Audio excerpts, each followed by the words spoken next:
अनित्य भावना, अनित्य अनित्य भावना, अनित्य भावना, अभिधान राजेंद्र कोश, भाग पहला 331 से 333, यानी कि 3 पेज के अंतर्गत ये जुड़ा हुआ है, यानी कि लिखा हुआ है। तो अनित्य भावना हमारे यहाँ 16 भावना के अंतर्गत आ गई, और इनके एग्जाम्पल के रूप में गौतम स्वामी है, भरत चक्रवर्ती महाराजा है। इनके पास सामग्री का ढेर था, लेकिन उससे भी अधिक उनकी भावनाओं ने उसको रिजल्ट दिया। सामग्री ने जो रिजल्ट नहीं दिया, वो साधना ने रिजल्ट दिया। तो यहाँ पर अनित्य भावना की व्याख्या करते हुए प्रवचन सारोद्वार के अंदर लिखा है, अनित्यत्व अनित्यत्व चिंतनात्मके प्रथम भावना भेदे पदार्थों की अनित्यता का चिंतन करना, इसको भावना कहा। चिंतन करना वो भावना कहा, यानी कि परिणाम वो कहाँ पर बह रहे हैं, कहाँ पर जा रहे हैं। आगे कहा कि तत्तृष्णा विनाशेन निर्ममत्व विधायिनी शुद्ध धी भावेन नित्यम इति अनित्य भावनायाम, यानी अनित्यत्वम भावनाम। तृष्णा का जहाँ विनाश है, निर्ममत्व का जहाँ उद्धार है, यानी कि विकास है। तृष्णा समाप्त होती है, निर्मलता प्राप्त होती है, शुद्ध धी, ऐसी धी यानी मति, ऐसी जो सात्विक मति से, ऐसी शुद्ध मति से, शुभ मति नहीं कहा, शुद्ध मति, धी यानी मति कहा, धी यानी धारणा कहा, धी यानी गति भी कहा। ऐसी शुद्ध मति से भावेन नित्यम, जो भावना नित्य हो रही है उसे अनित्य भावना कहते हैं। तो जहाँ इच्छा का नाश नहीं हो, तो वो अनित्यता से दूर कैसे हो सकता है भाई? अनित्यता से दूर नहीं हो सकता। अब सार्थकता किसे कहते हैं जीवन की? जीवन की सार्थकता किसे कहते हैं? जो मृत्यु के बाद भी तुम्हारा है, वो जीवन की सार्थकता। मृत्यु तक जो तुम्हें छोड़े नहीं, वो सार्थकता कैसे, वो उपकारी कैसे?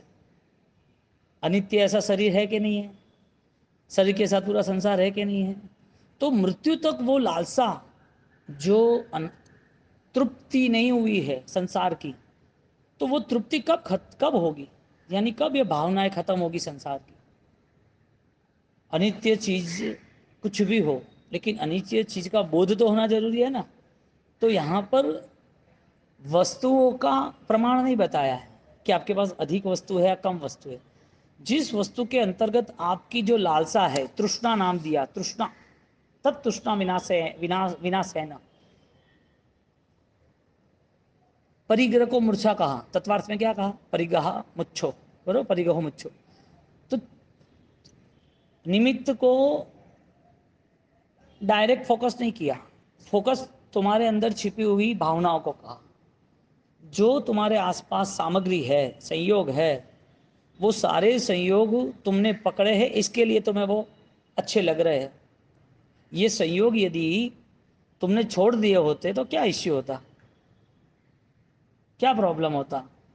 इसके लिए अनित्य भावना में सारे पदार्थ नीरस हो जाते हैं। पदार्थ समाप्त तो होते ऐसा नहीं, रस रहित अवस्था का निर्माण होता है कि जो आसपास है तुम्हारे, उस चीजों की जो तृप्ति, यानी कि जो लालसा थी, तृष्णा थी, वो तृष्णा आपका, अब तृष्णा कम हुई, आपका जो अटैचमेंट था, अनासक्त भाव प्रकट हुआ।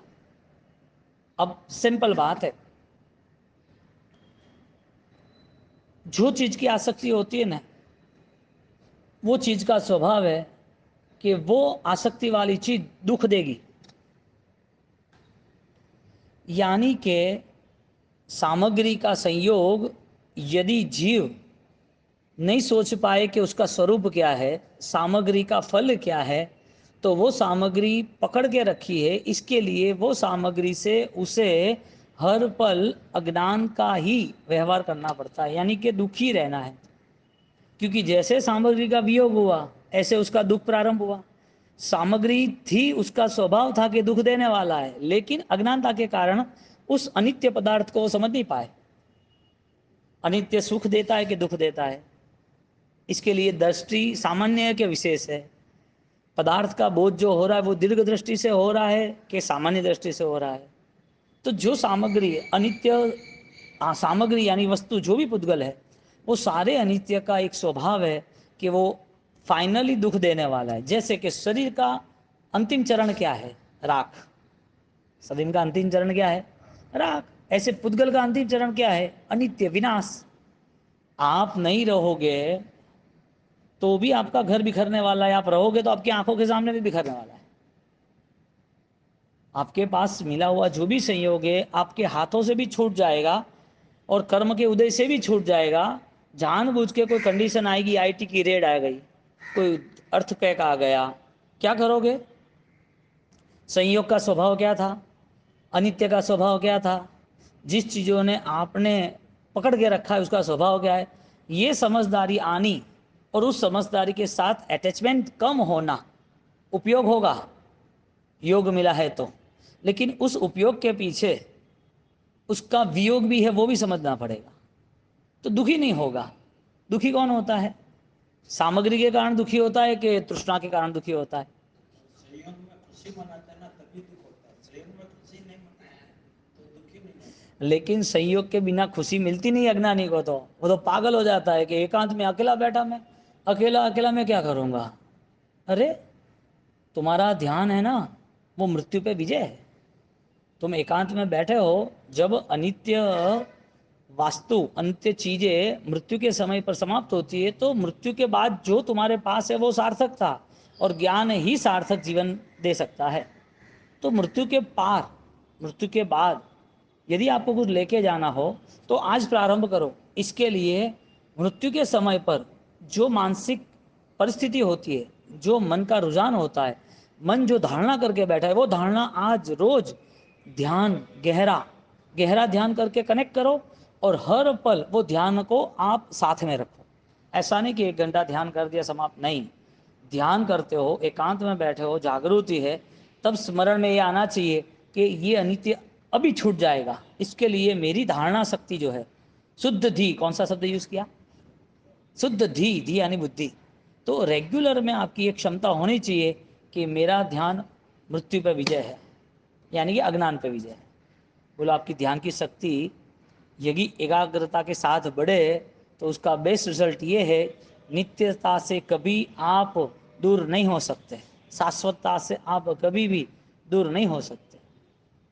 अब परिस्थिति देखी, राग और वियोग, आपको, आपके पास बहुत कुछ है और छोड़ना है। भरत महाराजा ये पहले भाग में, राजन कोश के पहले भाग में, शब्दों के शिखर में ये बात इसके अंतर्गत ही लिखी है। भरत महाराजा ऐसे बैठे हैं सभा के अंतर्गत, और सभा में बैठे और मंत्री बोल रहे, भरत महाराजा आप ये क्या सोच रहे हो? आप ये इतना बड़ा साम्राज्य, इतना मान सम्मान, इतने सारे लोग आपको स्नेह दे रहे, आपकी आज्ञा पाल रहे, और आप इतने दुखी, दुखी होने का कोई कारण ही नहीं है। दुख कहाँ से आया आपके पास? क्यों दुखी हो गए? वजह क्या है? क्या तो मंत्री स्वर, मैं क्या बताऊं, इतना पूरा साम्राज्य में लेके बैठा हूँ, 6 खंड पूरे अधिपति, और इतना बड़ा साम्राज्य, मैं ये सोचता हूँ कि मेरा परलोक क्या होगा। क्या सोच रहे हैं? मेरा परलोक में क्या होगा? ये तो सब मैं चाहूँ ना चाहूँ, समय उसका आएगा, छूट जाएगा।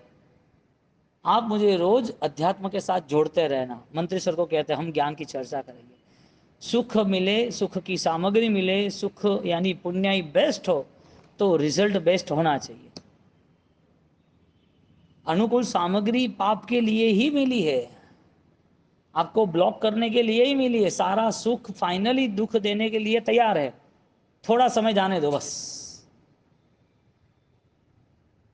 भरत महाराजा अरिसा भवन में केवल ज्ञान हुए, उसकी वजह ये थी कि वो हर बार अनित्य का बोध स्पष्ट रखते थे। एक वीटी उतर गई, उसमें तो ऐसा लगा मेरा शरीर ही कुरूप है क्या, मेरी शोभा नेचुरल नहीं है, एक गहने से मेरी शोभा है क्या? इसके लिए जो परसत्व कृतो ना था, जो परसत्व, जो अन्य है, जो पराया है, वो सारी चीज़ों से वो नाता छोड़ना चाहता है। जितना जल्दी नाता छूटे इतना वो सुखी। नाता छोड़ने की मूल वजह उसका तृष्णा का अभाव है।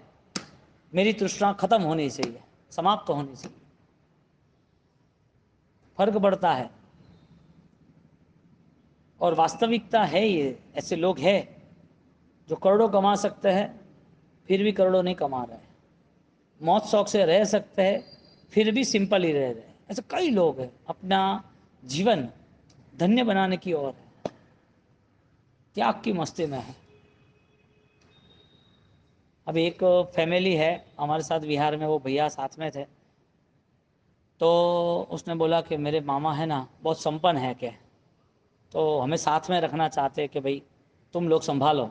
तो मैंने बोला बेटा बेटा नहीं है, तो कि बेटा तो है लेकिन वो मुख फ्री है क्या, हर महीने बोलता मुझे खाली 10,000 रुपया देना, मैं मेरी साधना करूंगा, मुझे कोई लेना देना नहीं है। वो कहे कि मेरे को 200-500 करोड़ लगाने कहाँ के। बेंगलोर है, राजस्थान की जालोर के है। परिस्थिति देखो आप, जहाँ परिणाम प्रारंभ होते हैं ना वहाँ फिर कोई चीज़ उसे बांध नहीं सकती है। अनित्य भावनाओं में भरत महाराजा जिस अरीसा के सामने इसकी अंगूठी गिर गई और वहां चिंतन चलता गया, देवलोक की दुनिया वहां आ गई, खड़ी हो गई।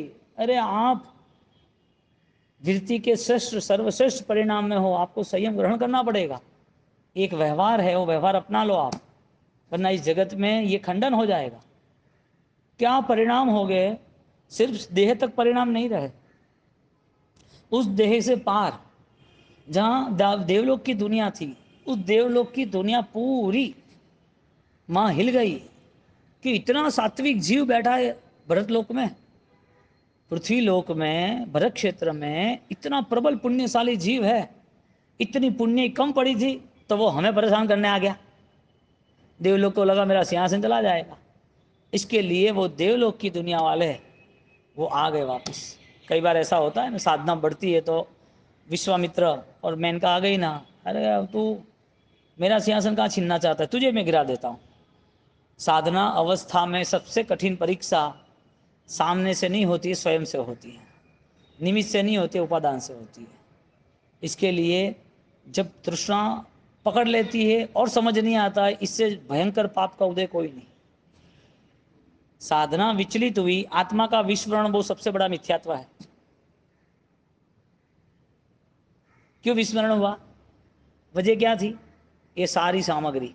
और सबसे बड़ी प्रॉब्लम, 1,000 करोड़ वाले को 10,000 करोड़ कमाना, 10,000 करोड़ लाख करोड़ कमाना, लाख करोड़ वाले को तो लिमिट ही नहीं है। तो प्रॉपर एक रूल्स बनता है कि हजारों करोड़ में पैसा चाहिए कि शांति चाहिए। पूरा उल्टा जवाब आएगा कि पैसे से शांति आएगी, क्या बोलेगा, पैसा है तो फिर अभी आगे क्या है। यदि चक्रवर्तियों को भी ऐसा लग जाता है कि अनित्य है 6 खंड, छोड़ दो सब कुछ, निकल जाता है। तो बोध स्पष्ट बनना जरूरी है। सामान्य बोध की यहाँ कोई बात कही नहीं है। सामान्य जीव के लिए सामान्य बोध है और इसके लिए सामान्य रिजल्ट भी है, क्योंकि सामान्य बोध सामान्य परिणाम में ले जाते हैं। कुछ समय के लिए ही उससे भाव आते हैं कि मुझे त्याग करना है, कुछ समय के लिए। अल्पकालीन कोई भी भाव स्थायी नहीं रहते हैं। जिसका पुरुषार्थ चिरकालीन, जिसका पुरुषार्थ अखंड होता है, वो आज नहीं तो कल उस भाव में स्थिर रह जाएगा। उव उव स्थिरीकरणे, दर्शनाचार का आचार कौन सा है, स्थिरीकरण। वो स्थिर होता है, अन्य को स्थिर करता है। किस में स्थिर होना, आगे पदार्थ में बात आती है कि उसको भावना निरंतर करता है। शुद्ध धी, नित्य शब्द लिखा है, शुद्ध धी भावे न नित्यम, कि यदि वो भावना निरंतर होती है तो इसका मतलब ये हुआ कि उसके परिणाम में भी कोई खामी नहीं है। परिणाम उत्तरोत्तर वृद्धि होते गए, उसको कर्म से करने की भी भावना नहीं है, गुणस्थानक की वृद्धि की भावना नहीं है। उसको ऐसा भी नहीं है कि मैं ये कर्तृत्व में जाऊं। क्यों, क्योंकि सर्वश्रेष्ठ कर्तृत्व अकर्तृत्व है, सर्वश्रेष्ठ क्रिया अलिप्तता है, यानी कि अटैचमेंट कम होना। अब संसार की स्थिति और क्रिया वालों की स्थिति, या तो किसी को धर्म का प्रारंभ, उसकी स्थिति ऐसी है मैं जितना ज्यादा करूं उतना सुखी हो जाऊंगा। वो खाली बैठता है तो वो पागल हो जाता है कि मैं कुछ करता नहीं क्या, खाली बैठता है तो पागल। अरे तू 6 घंटा ध्यान कर, स्वाध्याय कर, चिंतन कर, भावनाओं में एकाग्र हो, अच्छा सा 51 लोगों का कौशक करके, अरिहंतों का चिंतन करके स्वयं के स्वरूप की धारणा कर। क्या कमी है? जहां बाहर की दुनिया का अटैचमेंट बढ़ता जाता है, बढ़ता रहता है, बढ़ाते जाते हैं, वो सारा अटैचमेंट अट्रैक्शन है, इसके लिए है। अट्रैक्शन आपको डिस्कनेक्ट नहीं कर सकता। जहां रुचि है वहां आपका प्रवर्तन है। रुचि अनुयायी वीर्य प्रवर्तन है कि नहीं? ये संसार की भूमिका। अनित्य भावना का इतना स्पष्ट बोध दे दिया गौतम स्वामी को भी। यही भावना से शीघ्र केवल ज्ञान तक पहुंचना, यही भावना से। जब तक पर का बोध था तब तक कोई रिजल्ट नहीं मिला। पर का बोध स्पष्ट बन गया, पर का बोध मेरा नहीं है, ऐसी भावना आ गई तो स्व में आने का रास्ता भी मिल गया। पर की महिमा शास्त्रकारों ने गाई नहीं है, ज्ञानियों ने कही नहीं है। पर की महिमा गाते तो ये संसार बन जाता। और जिन जिन लोगों ने पर में जाने का या पर को प्राप्त करने का पुरुषार्थ किया है, उन लोगों ने सिर्फ और सिर्फ एक लेटर पे, एक छोटा बच्चा, उसको पेपर दे दो, पेन दे दो, वो लिखता रहे लिखता रहे, 0 0 0 राउंड करता। एक छोटा लड़का कल आया था देवेन, उसको पेन दी और किताब दे दी, ये देखो, ये घुटता ही रहा, उसे कोई लेना देना है? क्या लिखा? कुछ पुरुषार्थ है, परिणाम नहीं है। मेहनत है लेकिन पता नहीं है क्या है ये। इसी तरह जो जीव अनित्य के साथ रहना चाहता है, संसार की अवस्था को नहीं त्याग करना चाहता है, ऐसा जीव धर्म क्रिया कुछ समय के लिए अल्पकालीन करता है। उसका ध्यान मृत्यु के बाद क्या है उसके ऊपर नहीं, उसका ध्यान स्वयं की सार्थकता के लिए नहीं। निरर्थक को कब तक धोते रहेंगे? निरर्थक कितना इकट्ठा किया, कितने भाव का है? तो यहाँ पर जिन जिन लोगों ने निरर्थकता पता चल गई ना, उसी समय बदलाव ला दिया। उसी समय, कोई मुहूर्त थोड़ी होता है उसमें। मुहूर्त का वास्ते है, दुखी आना वास्ते मुहूर्त है। जो दुखी है उसको मुहूर्त देखना पड़ता है।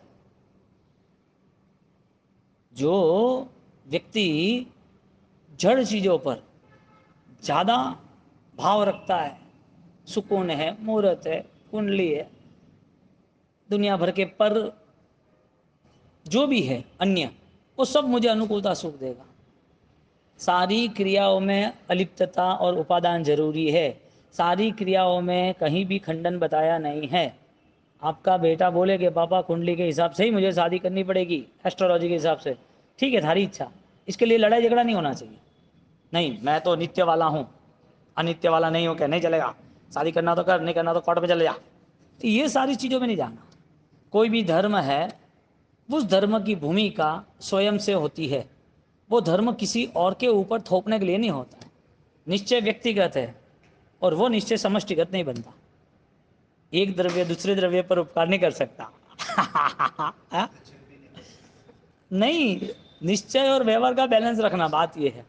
वरना ये बात है, जो जो सुनेगा उसको तो ऐसा ही लगेगा, हाँ अपने कुंडली वाला कोई काम नहीं किया, जो शादी हुई मुहूर्त देख के फिर कैसा हुआ, टूट गए, लड़ाई झगड़ा कर रहे, मर गए ना, इस मुहूर्त में शादी की थी, हुआ क्या, आग लग गई ना मंडप को, करना क्या?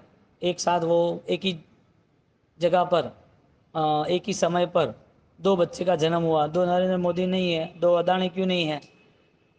ये खंडन कर देगा अकेले निश्चय करना लेके, अकेले निश्चय को लेकर खंडन कर देगा। ठीक है, तो तेरी आत्मा अमरता है, तू बुखार आए तो दवाई मत लेना, खाना मत खाना। यानी लॉजिक सब जगह है, खंडन तर्क वितर्क सब जगह है। क्योंकि तर्क वितर्क बनता है ना तो विखवाद बन जाता है। इसके लिए हर चीज को अपेक्षा की दृष्टि से, अनेकांत दृष्टि से ऐसा स्वीकारना जिसमें आपकी आराधना खंडित ना हो। और आराधना का अर्थ ही यह है कि जिसमें आप अपनी आत्मा का मिलन करने तत्पर हो। स्वरूप के लिए अनुभव जरूरी है और अनुभव वही धर्म है। तुम यदि उसको घूटोगे नहीं तो प्राप्त भी नहीं होगा। यहाँ स्वकृते कर्म भी कृत्यते पीड़यते, जीव स्वयं के कर्म से ही दुखी होता है। हाँ, पीड्यते, स्वयं के कर्म से दुखी होता है। स्वकृते कर्म भी, खुद के कर्म के द्वारा। अब आप देखो, जहाँ कर्तृत्व, कर्तापना, कर्तानो भाव, जहाँ तुम सोचते हो कि मुझे ये करना है, इसका मतलब ये हुआ करोगे तो राग है और सफल हो गए तो अहंकार है। करने के लिए राग है, हो गया तो अहंकार है, नहीं हुआ तो द्वेष है, और करना ही है, कुछ भी करके नहीं हो रहा है, पुरुषार्थ है, तो माया के साथ करना पड़ेगा। कर्तृत्व के मूल में क्या छिपा है? क्रोध मान माया लोभ। वही कर्तृत्व आप जो कर रहे हो, उस करने में आपकी स्थिति अलिप्तता वाली है। नहीं करना है ऐसा नहीं, जो कर रहे हो उसमें आपकी तीव्र कसाई की स्थिति नहीं है। तो जो हो रहा है, कर नहीं रहे हैं क्या? जो हो रहा है वो सारी चीज़ों में आप अपना कर्तृत्व नहीं निभा रहे हो, आप अपना अकर्तृत्व निभा रहे हो। इसके लिए करने के बाद भी परिणाम नहीं आया तो भी आप दुखी नहीं होते हो। करने के बाद परिणाम आया तो आपको ऐसा लग रहा है कि ये वास्तविक स्वरूप था, उसका समय था तो होना था। मैंने इतना कमाया, मैं इतना होशियार हूँ, मैंने ये सब लिखा है, मैंने ये सब बनाया है। कई बार आप देखना 60 70 80 साल के बाद, 70 के बाद कई लोग यदि अपने व्यवहारिक बात है, बिजनेस में नहीं जाते समझो, तो साधना भी नहीं करते, आराधना नहीं करते, तो क्या करते हैं? यदि वो फ्री होना चाहते थे बिजनेस से तो उसे स्वाध्याय करना था, आराधना करना। उसकी जगह पर ऐसे जीव 65 साल की उम्र में पुरानी पुरानी बातें याद करते रहते हैं, और आज 65 70 साल में उसका यदि घर वाला कोई नहीं मानता है, या समाज में कुछ उसकी नहीं चलती है, या उससे कोई सम्मान नहीं मिलता है, तो उसका हर बार कहीं ना कहीं विक्षेप यानी कहीं ना कहीं जुड़ना रहता है, जिसमें ऑलरेडी परेशानी है। तो 65 साल के बाद पूरी ज़िंदगी याद करता रहता है, मैंने ये किया, मेरा ये था, मेरा ये हुआ था, मैंने आपको बड़े किए थे, आपका आप जो भी हो आज मेरे हिसाब से हो, मैंने सब बच्चों की शादियाँ कराई है, मेरे हिसाब से हुआ, ये छोटा भाई मर गया, ये नहीं, ये होता तो भी हो जाता है, नहीं होता तो ये किसने किया सब कुछ, ये नहीं है तो ही मैंने किया ना। एक तो ये सारी घर की स्थिति, उसके बाद समाज की स्थिति, हम पहले समाज में ऐसे थे, पहले हमने ये किया था, वो किया। परभव के लिए और मृत्यु के बाद क्या साथ आएगा वो सोच नहीं बनती है, और ये संसार की स्थिति है। क्यों इतना मन अशांत रखना ये बाह्य भावों के अंदर? छोटे छोटे बच्चे को समझा रहे सब कुछ, देखो ये पापा ने किया, हाँ, ये दादा ने किया, हाँ, और छोटे को सुनाते, बोलो किसने किया ये, हाँ दादाजी ने किया, हाँ। ऐसी ऐसी घटनाएं घटती है। यानी ठीक है, उसको अनुमोदना हो या उसको संस्कार मिले, उसके कह सकते हैं, लेकिन व्यक्तिगत तृष्णा भाव चला जाना चाहिए, तृष्णा की आस्था, तृष्णा नहीं बननी चाहिए। यहाँ क्या कहा कि स्वकृते कर्म भी कृत्यते पीड्यते, खुद ने किया हुआ जो भी कर्तृत्व है वो खुद की पीड़ा बन जाएगा। व्यवहारिक भाषा में बोलते हैं ना कि कांटे बोए तो कांटे उगेंगे, कांटे लगेंगे, कांटों के रास्तों पे जा रहे हैं, तो चलने किसी के बोला था, नहीं चलना था ना, चले तो क्या मिलेगा, चले तो क्या मिलेगा, लहू मिलेगा, कांटे तो मिलते ही है लेकिन लहू मिलेगा। तो कांटा जो है उसका जो स्वरूप यानी कि कांटा का जो रोल है लगना, वो तो लगना ही है, आपको नहीं चलना था ना। कर्तृत्व वो कांटों, कर्तृत्व यानी कांटों पे चलने जैसा व्यवहार है। मजे की बात, मजे की बात, इसके ऊपर चर्चा हुई। तो क्या ये लिखना कर्तृत्व तो नहीं हुआ? हमारी ये चर्चा हुई थी कि अकर्तृत्व करते हैं तो इतने सारे ग्रंथ लिखने वाले वो कौन थे? तो कि वो महापुरुष, उन्होंने जो लिखा है वो स्वयं के बोध के लिए लिखा है, लेकिन उनका जो लिखने का समय और लिखने का जो भाव था, तो आज हमें वो स्पर्श होता है, तो वो भाव से हम प्रतिभावित होते हैं, यानी कि जुड़ जाते हैं। तो ये कर्तृत्व में नहीं आता है। जहाँ संसार बड़ा वो कर्तृत्व। फिर स्थूली भद्रेश्वरी महाराज की बात करें तो कर्तृत्व नहीं आएगा। अनाथी मुनि की बात करेंगे, सैनिक का संवाद, तो कर्तृत्व नहीं आएगा। गौतम स्वामी की आंतरिक स्थिति थी, वो रोने लगे, तो कर्तृत्व नहीं आएगा। क्योंकि जहाँ आपका अंतिम लक्ष्य, अंतिम दृष्टि आपकी स्पष्ट हो गई है ना, वहाँ सब कार्य अकार्य बन जाते हैं। क्या? आपका दर्शन, आपकी दृष्टि मुक्ति और बंधन मुक्त हो गई है, यानी कि लक्ष्य आपका मुक्ति का हो गया है, तो आपका सारा व्यवहार ज्ञान संपन्न होने के कारण तुम्हें कहीं बांधेगा नहीं। तुम्हें बंधन में नहीं डालेगा। बंधन में डालेगा क्यों? आपकी नजर कहां पर है, संसार पे है कि आत्मा पर है? कौन सा विचार आपको पकड़ेगा? कौन सा विचार पकड़ेगा? आज समण जीवन का अंगीकार होता है, वो त्याग किस बल पे होता है? किस बल पे होता है? अनित्य भावना से ही होता है ना।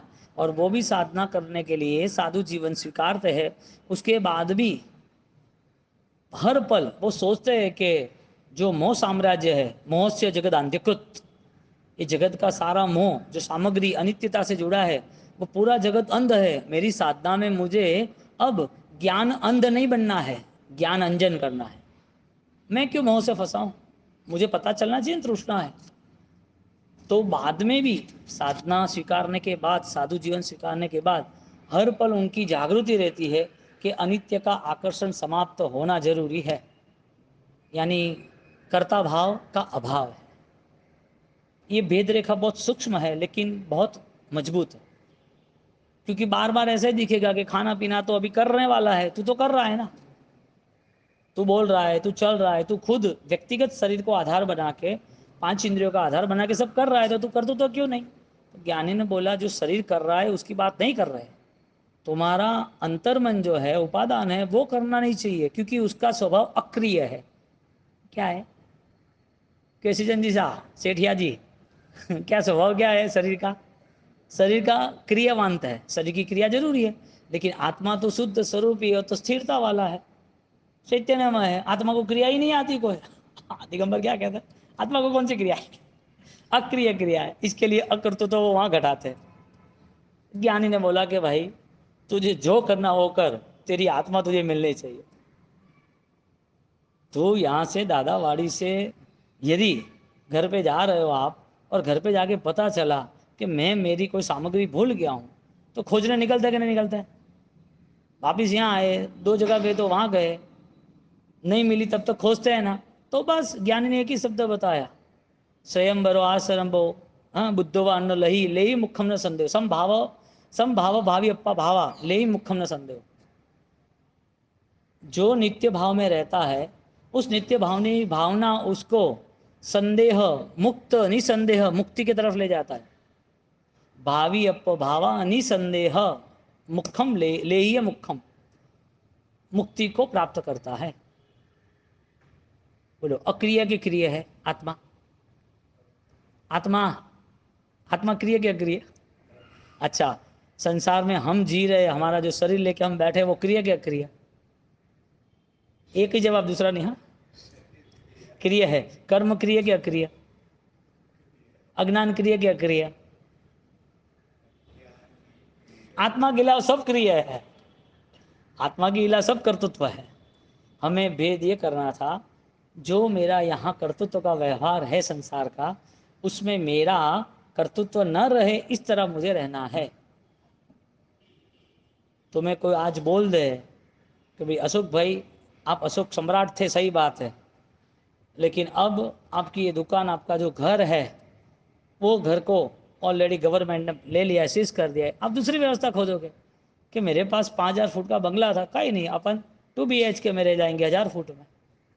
अब वो तुम्हारे हाथ में नहीं था, अब तुम उसमें कितना भी धमाल कर दो, गवर्नमेंट के पीछे पड़ जाओ, ये नहीं वो नहीं, कब पेपर वर्क के करो, लेकिन पागल नहीं बनना, दुखी मत होना। गवर्नमेंट ने तुम पे उपकार किया, 70 साल में छुड़ा दिया, 80 साल में सब कुछ आंखों के सामने छोड़ना था। आपको यदि कोई कठिनाइयों में ले जाता है तो समझना कि आत्म परीक्षा में हमें उसने डाला है, क्योंकि अनुकूलता और सुख शांति में तो कहीं धर्म मिलता ही नहीं। अनुकूलताओं में अपनी इच्छा अनुसार कुछ भी किया है, इसमें आगे आता है, वहां पर कोई भी ममत्व त्याग नहीं होता है।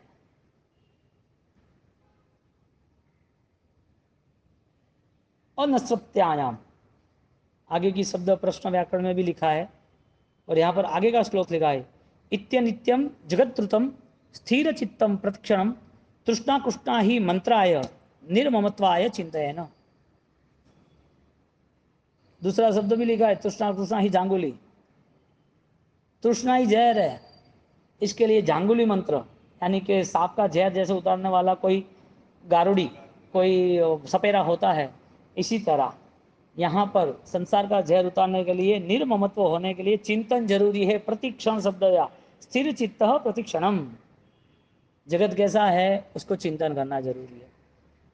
तो ममता रहित होने की अवस्था, और उस अवस्था में इच्छा का त्याग नहीं हो, तो इच्छा के त्याग के बिना कैसे मिल सकता है? इच्छा के त्याग के बिना मिल सकता है? अच्छा, किसी को मिला हो तो बताओ। चलो, कोई 2 महीने का बच्चा दौड़ने लगा हो तो बताओ, क्यों? कोई आदमी आईसीयू में है और उसको बोलो कि तू बाइक उठा ले पूरी 200 किलो की, तो तुझे ठीक कर देंगे। अरे कि ठीक होगा तो उठाऊंगा ना, उसके पहले कैसे बाइक उठाऊंगा पूरी? 100 साल का व्यक्ति आईसीयू में है और उसको बाइक उठाने का बोलो, संभव है? 2 महीने का बच्चा है, उसको बोलो कि तू मैराथन दौड़ में जा, वो चल सकता है? संसार की कोई भी सामग्री और उसमें सुख मिला हो, ऐसा संभव है? क्यों? तो जगत तो यही मार्ग पे चल रहा है, जगत का तो यही मार्ग है। और आज का है, हाँ, आज का है, अच्छा रुकने वाला है।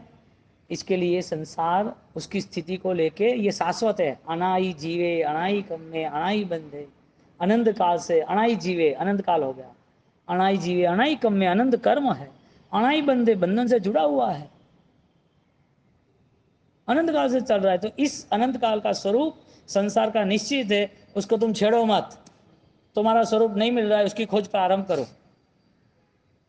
एक माँ बेटा स्कूल से 1 घंटा लेट आता तो पागल हो जाती है, कहाँ गया, कटे है, कहाँ है, हो जाओ।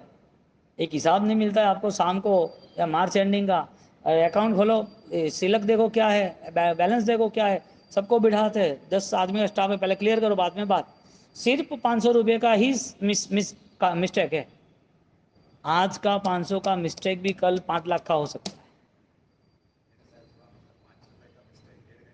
हाँ तो लगता है ना, लगता है। डायमंड ऑफिस में ऐसा हुआ है। डायमंड ऑफिस में हीरा नहीं मिला है तो साहब 6 घंटे तक बिठाए, 6 घंटे तक। पहले हीरा लाओ बाद में बात।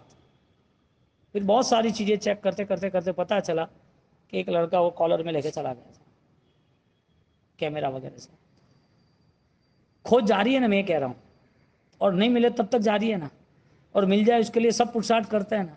बस वही दृष्टि अंतर्मुखी बन जाए तो अपने आप सामग्री है ना, अपने आप जो है वही है।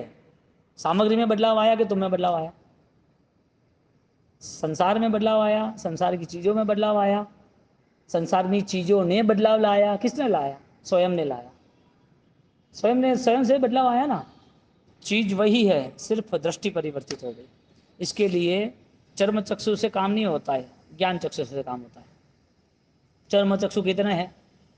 सभी प्राणियों को चर्म चक्षु है। चर्म चक्षुर्भूते सर्वे देवाश्च अवधि चक्षुषा। चर्म चक्षु तो संसार के सभी जीवों को है, देवों को अवधि चक्षु है, लेकिन शास्त्र चक्षु ज्ञानी, ज्ञानी को शास्त्र चक्षु है। अब हमारी हर बार, हर नित्यम प्रतिक्षणम स्थिर चित्तम, ऐसा शब्द लिखा है। हमारी हर बार की स्थिति क्या रहती है? अनंत काल का है ये, तो 1 घंटे में से समाधान नहीं होने वाला है। हमें तो इसके लिए और आगे बढ़ना पड़ेगा। जैसा अवसर आया ना, बच्चे ने बोला कि बाबा क्या करना है, तू फ्री ये ले जा, तू ये तेरी प्रॉपर्टी है, तेरी प्रॉपर्टी है, तेरी प्रॉपर्टी, तू ले जा, मुझे कुछ नहीं चाहिए। अरे ऐसा नहीं होता है कुछ, अरे नहीं नहीं, संस्कार ही ऐसे दिए होते कि पिताजी आपको जब भी मन हो, जहाँ भी इच्छा हो, आप खर्च कर देना। आपकी जितनी प्रॉपर्टी है, आपके 2 करोड़ 5 करोड़ 15 करोड़, आप खर्च कर देना, पूछना मत। क्योंकि माँ बाप की इच्छा से, यानी उपकारी अच्छी इच्छा से ज़्यादा कुछ भी नहीं है। कुछ भी नहीं होगा तो भी आपकी इच्छा पूरी करेंगे। और कई बेटे बेटियां करते हैं, पिताजी की भावना होती है कि कुछ भी करके मुझे भगवान की मूर्ति भरा दे, अच्छा होता है, ठीक भरा देते, कर्जा करके भी भराते। और हमने देखा है तो हमारे संसारी परिवार में देखा कि इन बड़ों की भावना है, चलो करते हैं, देखे जाएंगे, उनको इतनी उम्र हो गई है तो ये होगा कि नहीं होगा, ऐसा सोचो। मुझे सबको तीर्थ यात्रा पे ले जाना है, अभी नहीं, ऐसा नहीं, हाँ देखते हैं, कर लेंगे। कभी भी कोई चीज़ में सेवा के भाव में निषेध नहीं, ये उपकार की दृष्टि रही। तो ऐसा उपकार सम्यक ज्ञान से आता यानी ऐसी दृष्टि ज्ञान से खुलती है। तब परिवार भी है ना, उसे बंटवारा में इंटरेस्ट नहीं होता है। पिताजी कर देते कि भाई समय है, फ्री हो जाओ, छोटी जगह पड़ रही है, अनुकूलता। और ऐसी भी अवस्था है, 100 लोग साथ में रह रहे, हमने देखा है अभी चौमासों में सब पांचों भाइयों का परिवार, बड़े 5 भाई, 70 अप 70 अप है मुंबई में। हाँ, मुंबई में। तो ये ज्ञान की जो ताकत है ना, वो विशिष्ट है। इसके लिए प्रति क्षण स्थिर चित्तम, हर क्षण चित्त में ये स्थिरता करनी चाहिए कि जो अनित्य है वो मेरा नहीं, इससे मेरे क्या लेना देना। मस्त। अनुशासनम एव यथा आगमे आगमम एव सूत्र अनुसारेण संयमम क्रमेत प्रक्रमित। आपके खुद के जीवन में अनुशासन लगाओ, खुद के जीवन के लिए कि मेरे लिए कौन से पॉइंट्स मुझे फॉलो करना है। क्योंकि जब तक खुद का संकल्प नहीं होगा तब तक खुदा का भी कोई लेना देना नहीं। भगवान ने उपादान शुद्धि के लिए सारा पुरुषार्थ किया था। भगवान ने कोई शासन स्थापना के लिए या प्रवचन के लिए नहीं किया था। आत्मा का कल्याण कैसे होता है, बस, और कुछ नहीं। ऐसे करके वो आगे बढ़े। और अनित्य भावनाओं के लिए ये तो बहुत बताया, लेकिन अनित्य भावना को और बलवान बनाने के क्या करना है। ततश्च अभिनिवृत्ता क्रोध क्रोधादि उपशमेन शांति भूता। अभिनिवृत्ता, निवृत्त नहीं होना, अच्छी तरह निवृत्त होना, वापिस आए नहीं। कचरा बाहर निकाल देते हैं तो खिड़कियां खुली रखेगा, तो गेट से हवा आती है और वहीं कचरा निकालते हैं, निकलता है कचरा, गेट बंद करना पड़ता है, कचरा उठाना पड़ता है, कचरे को ऐसे डालते हैं कि वापस अंदर नहीं आए। अनित्य पदार्थ ऐसे है कि अभिनिवृत्ता, निवृत्त ऐसा होना कि वापस नहीं आए, निवृत्त ऐसा होना। उत्तराधीन सूत्र का है, पहले अध्ययन की बात है। और आगे यहाँ बताया धर्म रूपे, धर्म ध्यान से अनुपेक्षा भेद, स्थानांक सूत्र का है।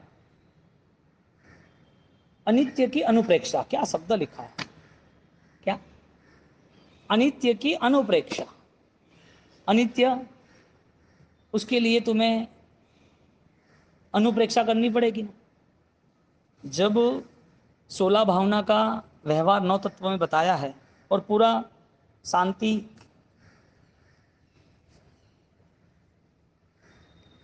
पूरा ग्रंथ आता है ये 16 भावना के अधिकार का। हाँ, शांति नहीं, सुधा, शांति सुधार, अब पूरा अधिकार बताया है और सब दृष्टांत बताया। शांत सुधारस अनुप्रेक्षा के लिए। अब अनित्य में क्या अनुप्रेक्षा करोगे आप। जैसे कि छोटी उम्र में, 22 साल की उम्र में कोई लड़का मर गया, 2 बेटे हैं छोटे, पत्नी विधवा हो गई। अब आप क्या सोचोगे, वहां स्मशान तक ही सोचोगे कि उसके बिना भी सोच रहती है। अनुप्रेक्षा यानी कि बार बार उसका चिंतन करना। किसका, मर गया उसका नहीं, ये शरीर का अनित्यता का स्वभाव कैसा है वो चिंतन करना। वो अकेला थोड़ी 22 साल की उम्र में मरा, ऐसे तो हजारों लाखों लोग मर गए परिवार में, ऐसे कई लोग, एक का एक बेटा था वही चला गया, पति भी अकेला था वो भी चला गया, छोटे छोटे बच्चे 2 महीने के 8 महीने के रख के भी चला गया। तो ये तो संसार का स्वरूप है। अनुपेक्षा करना था कि अनित्य ऐसा है, तो जब भी घटना घटेगी ना तब डिस्टर्ब नहीं होगा। डिस्टर्ब कौन होता है, परेशान कौन होता है, हे ऐसा हो गया, ऐसा नहीं होना चाहिए, क्यों हो गया। जो आंतरिक स्थिति में उचाट, आंतरिक स्थिति में आग लग रही है ना, वो नहीं लगनी चाहिए। इसके लिए आज पुरुषार्थ ये करे अनुपेक्षा द्वारा कि भविष्य में ये सारी घटनाओं से मैं मुक्त हो जाऊं। फिर छोटी बीमारी आती है, छोटी सी बीमारी तो 2 दिन तक परेशान होता है, बुखार कब चला जाए, चक्कर आ रहे, ये अच्छा नहीं बनाया है, कोई आवाज़ मत करो, ये क्यों ऐसा हुआ है, मुझे ठीक नहीं है, दवाई कब लेनी है, डॉक्टर को पूछो ना कि दूसरा इंजेक्शन हो तो। 2 दिन भी उसको शांति नहीं। अभी सीधी बात है ना, कोई भी बुखार का, सर्दी का, खांसी का कोई भी रूल्स है कि 2-3 दिन रहना ही है। रिएक्शन यानी कि ये कचरा बाहर निकल रहा है। साल भर में 1-2 बार बुखार आना चाहिए। अब इसकी सोच क्या बनती, मुझे बुखार क्यों आया? आजकल तो उसको दबा देते हैं, एक्चुअली में गंदी बात देखो, हम है ना, यदि इन दुनियादारी की बात करेंगे तो हम है ना शास्त्र को समझ ही नहीं पाएंगे, क्योंकि दुनिया का पूरा व्यवहार ही अलग है। इसके लिए अनित्य का अनुप्रेक्षा वो साधक के लिए बहुत महत्वपूर्ण बन गया, क्योंकि व्यक्तिगत उन्हें कर्मों को भी जवाब देना है। इस जीवन में जो जीवन चला गया है या जाने वाला है उसको भी उसे समझना है, और उसने जो अपनाया है वो भी मूल्यवान है कि नहीं वो भी उसे समझना है। ऐसे ही थोड़ी दिन चले जाएंगे, जीवन के अवसर चला जाएगा और फिर उसे समझ आएगी हाँ अनित्य तो ऐसा है, अभी मुझे करना चाहिए। जिंदगी भर तो तूने इकट्ठा नहीं किया, अभी अंत समय में क्या मिलेगा तुझे? कोई बोलता है 75 साल में कि हाँ मुझे आराधना करनी है, अभी मुझे कोई मोह नहीं है, अब मैं तो मंदिर उपास से भगवान का नाम लूंगा, ये होगा। खैर 2-4 घंटे में संतोष हो गया, 2 प्रतिक्रमण, 1 अष्टप्रकारी पूजा, 1 घंटे की, 1 घंटे का, 4 घंटे में तू फ्री हो गया, ऐसा समझता है। वापिस रिएक्शन क्या है पता है कि महाराज साहब अभी हम जो ज़्यादा पढ़े 6-8 घंटा महाराज साहब के पास बैठे उपास समझाए, तो बोले कुछ करता नहीं है क्या? दुनिया ऐसा बोलेगी इसके लिए जाना पड़ता है समाज में, मार्केट में। ये सारी स्थिति अनित्य भावना की पूरी विभिन्न है, लेकिन अनित्य भावना को अनुपेक्षा में ले जाना चाहिए।